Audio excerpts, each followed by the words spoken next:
Hello, my name's Artemis, and here we are once again and once more for another video on Pride, because it is Pride Month and it is time to be prideful, although this year's got me feeling a lot more like WAF.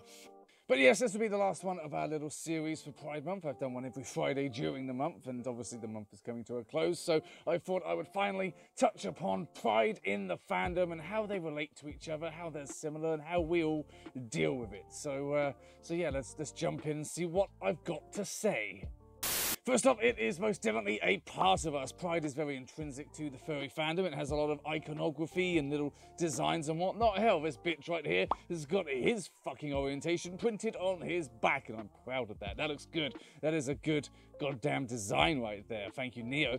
But it is something that we all like to share. It is something that was a very big part of our identity and something we put into our personas. We have a lot of respect for it. We have a lot of people being very open with it, discussing it. Hell, that's what I've been doing all month now, isn't it? We have a lot of people that are showing it off in merch, a lot of diversity and acceptance, and also education for those who are coming into the fandom and not entirely sure where they stand with certain things, potentially even their orientation and gender. It is very hard to actually imagine the furry fandom existing without LGBT having such a huge influence upon it, because it is so common, and that actually leads me to the next point. It is shockingly common within this fandom. In fact, a little while ago, or a year ago, some point in the past, I can't remember quite when, I did a video on how sexual is the furry fandom. It's this one here, which you could go and watch. I found it interesting. And part of the questions that I asked was a little demographic of people's orientations, and the results were surprising as heck. Of course, this is just from a little sample that were actually talking to me, so you shouldn't take this as gospel, but I found that just 15% of the furry fandom identify as straight. Now, estimates worldwide put it between 87 and 93% of the world are straight. So, yeah, that's LGBT has really fucking cornered the marketplace here.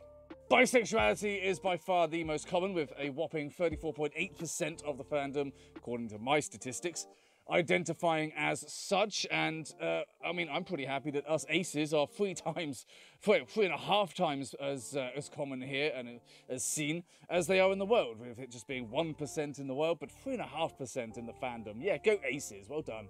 But it is obviously a very common thing within the fandom, as you can well see. There is a lot of jokes and inbuilt to it. So, you know, you don't have to be gay to go here, but it helps. And it is something that we include everybody in. It's not as if you're shunned or pushed away because you are straight. I mean, there are going to be a lot of jokes on that one. Like, it's one of those things of which is harder to find, a male fursuit maker or a straight person.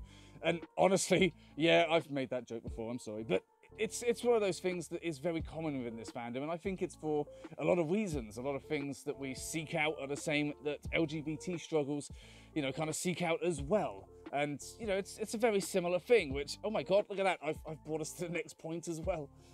A lot of the people who join the LGBT community are looking for the same sorts of things as us furries. We're looking for that sense of community, acceptance, and often we feel a bit out of place in our general life. There is something that we like, something that we are, that we cannot express in our day-to-day society, so we find somewhere where we can feel free, welcome, and accepted because of it.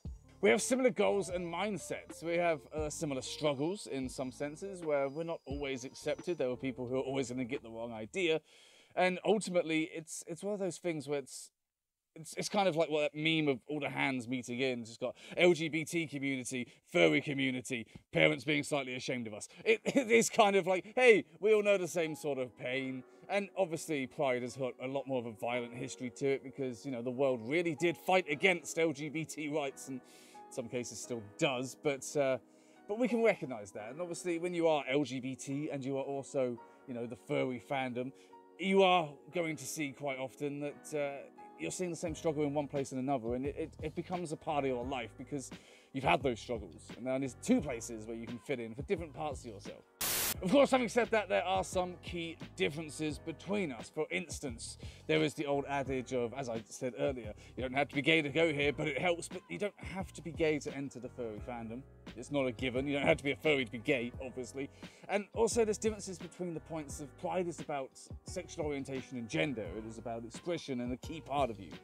Furry fandom is a fucking hobby. Like, okay, you like some anthropomorphic characters and whatnot.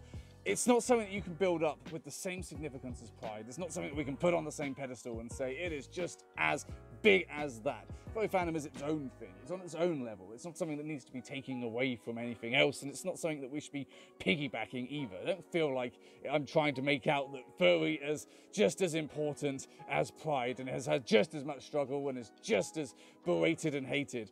Okay, it's had just the same amount of shit. We fought for the same stuff. I'm not saying that. That's not happened, okay? Different separate entities. There are some very key differences there. But ultimately, you'll find that it's a celebration of ourselves, of who we are, what we love, what we are, everything. And that's really the key part of it. And that's, I think, why Pride has its own place here. Like, we have a lot of panels at conventions exploring different orientations. We have a lot of meetups. And as much as the Furry Fandom is not an explicitly inherently sexual place, it is a hobby. It is a place of freedom of expression of gender and orientation. And we don't tend to judge on those sorts of things. Now, there are some very judgmental people here. There are some elitists. You're going to get that anywhere there's people, because humans, fucking bastards, all right? But it is something that genuinely we are very open and happy for. It is something we are very welcoming of. And it's almost hypocritical for us to say, hey, we're happy for you to dress up as a dog and act all slutty, but you better not like dick. We can't really be like that. It's a bit of a double standard. And you can see this level of celebration in things like the Pride Parade is quite similar to a furry parade. You know, we all like the flamboyant outfits. We're all like showing off. And, you know, there are a lot of little crossover points there. But ultimately, I think it gels quite well in this fandom. A lot of people just tend to assume that obviously furry is part of LGBT, and it's not. You know, it's not an orientation. It's not a gender. It's not an identity. It's just a thing you like. You know, if you like Halo, you don't make out that's your entire life. You don't, you know, come out as, sorry, Mum and Dad, I know you might not like this in our Christian household, but I love Master Chief. I mean, actually, it might go something like that if you got the hots for him, but seriously, it's not something that is in your day-to-day life. It's not something you have to come out as. So there are differences, but it's something I feel like we all merge into one thing. It's like every part of you has to come together to make up who you are. And furry and pride, they're obviously very similar parts that come in at the exact same sort of point in your personality sometimes. And, you know, I sit here being, you know, the sex repulsed asexual that I am, and I know that the Furry Fandom is not all about all of that, but I have my place here as well. So it's beautiful. I can carve out my own little niche of quite literally not giving a fuck. So you have it, there's my ramblings on LGBT in the fandom. This video is a little bit shorter because honestly, most of this is common knowledge, but it's a weird one to talk about. It's like talking about the sky. We all know it's there, and does it really need talking about? But I'm gonna fucking do it anyway. And it felt weird to make all these videos and not actually make something on Pride. I was going to make the, you know, should kink be at furry conventions, but I'll make that later when I've done more research and shit on it. But thank you for watching. Hopefully you've enjoyed my little video series on Pride, and hopefully it's been educational and stuff like that, and maybe you've actually had some fun watching it. Obviously, just because Pride Month is over doesn't mean that we're all going to forget about LGBT and everything. Keep talking about it, keep discovering, keep enjoying yourselves and celebrating who you are. You're special, and I love you, and I'm really happy that you're happy. So yes, there we go. There's my lovely little message. Thank you for watching. Hopefully you might want to support, please, but who knows, maybe you would. Not that I'm desperate or anything.